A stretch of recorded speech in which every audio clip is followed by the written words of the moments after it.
and your soul is at risk. So issuing an ecclesiastical depot is not for the faint-hearted, not by any means. You can think about the divine province as the land of the air. Anyway, these are really difficult, arcane, huge power issues. They're things that are very rarely even discussed in normal life. Essentially, you do have to live in the air, because what? You breathe air, right? And you do have to walk on the soil and the land, right? So that's obligatory. So you have to know land law, soil law, and at least a rudimentary knowledge of ecclesiastical law, which in the highest sense we all know, right? Already. And if you come to the other side of it, if you go to the sea and you are functioning in the guise of a ship under ship's law, admiralty or maritime commerce, then you may also enter the air jurisdiction, but you're going to enter from a different standpoint, from a different status. And you're already going to be trapped in canon law. Because you're essentially an indentured servant. Right, so look here, you've got, over on this side, you've got maritime commerce, and on this side, you've got law merchant. They're both commerce. One is commerce on the land, and one is commerce on the sea. All right?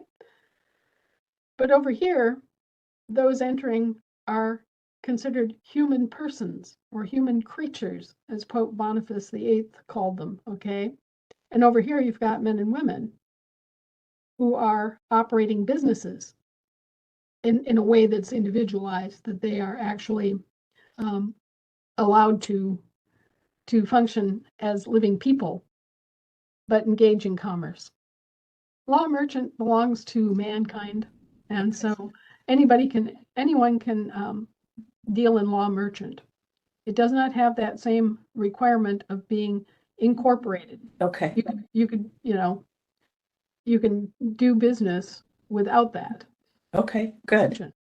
So, we want to be in law merchant, and we want it known that we're operating in law merchant, right? Right. Over here, they're operating in maritime commerce, and they're all operating in that particular code, okay? So you can get to the same place. You can be down here fighting it out with the devils, or you can be passing through on a caravan, but you're still going to face the flanks of the canon law. You're still going to have to face all those church officials.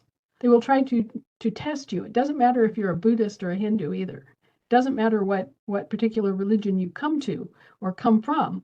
When you reach that level of the canon law is just expressed in the Roman Catholic Church, but there's the equivalent throughout all of it, whether it's the Sanhedrin or whatever. You have this priesthood, okay? There's always a priesthood. It doesn't matter, what religion you come from, there will be a priesthood, and that priesthood will question you in the same way that Jesus was questioned by the Sanhedrin.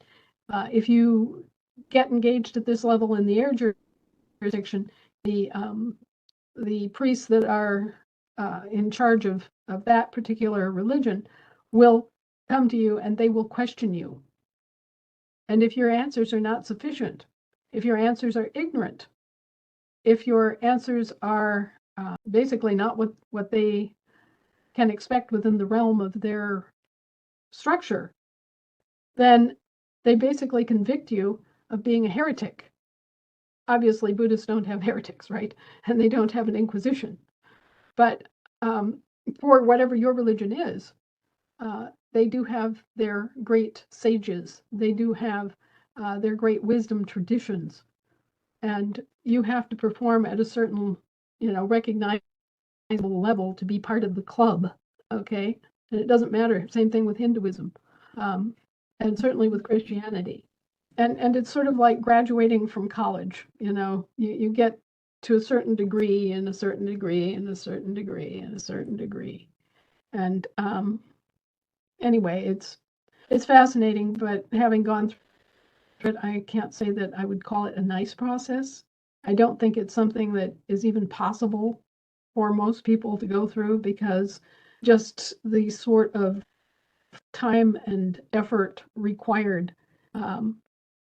Like I said, if you're trying to raise 3 kids, work full time, pay a mortgage on a house, keep gas in your car, keep your car running, all these other things, run a business, you know, who has time? Who's going to make time? You're going to work your entire life at 3 jobs minimum, because you're going to be a full-time student. You're going to be a full-time wife and mother or husband and father, right? And you're going to work in order to support this. You're going to work at a job, or you're going to have a business. So it's people say, well, why don't you train people about commercial law? Because I already did it. I already made the claim for them. I brought them along. I did not leave them behind. They don't need to do anything else, And the same thing with the jurisdiction of the air. Why haven't I taught everybody about ecclesiastical deed polls? Why haven't I delved into the nasties and the necessaries of canon law? Why haven't I published my on again, off again fights with the Inquisition? Who in their right mind is going to do all of this work and go through all of this testing and suffering and pain? Who's going to do it? If 1 million people need to do it, how many of them will be able to do it? And then how many will be willing to do it? And yet it's the solace that everyone needs. Okay. So having gone all the way to the top, so to speak, of this particular matrix system, then there is no more for me to do. There is only more for me to explain and more for me to enforce. And frankly, I'm having a hard enough time getting the idea of the American government across to people and to get them inspired and moving in their own defense and in their own best interest, okay, without trying to explain all of the intricacies of commercial law and municipal government and canon law and divine law. It's mindless. It would be like asking every person on earth to go through what I've gone through for 40 years. Somebody has to be self-governing. Somebody has to stand up and actually take responsibility for making a decision and exercising a right, or the right does not exist. Right? So I think that one of the big things that you have to do, Terry, is explain to these people that if you don't exercise a right, you don't have a right. If you don't have your own courts, guess what? You'll be tried in someone else's. And that's exactly what's been happening here.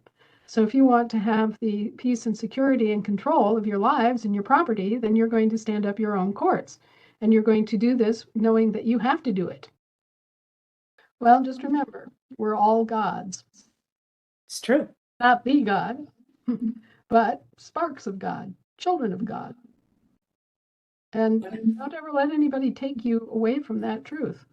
Don't let them denigrate you, because they will. It's just a crazy world out there right now, folks, but hold on and, hold tight to what you want to see. Keep focused on that and keep, channeling your emotions into what you want. And don't worry too much about, trying to figure out the whens and hows and whys and wheres, because we're not good at that. Just keep centered on what, very clearly visualize and keep it in your heart and mind what you want, the kind of world you want. And that's the most powerful position you can be in right now. And don't waste your time and energy on vengeance and evil.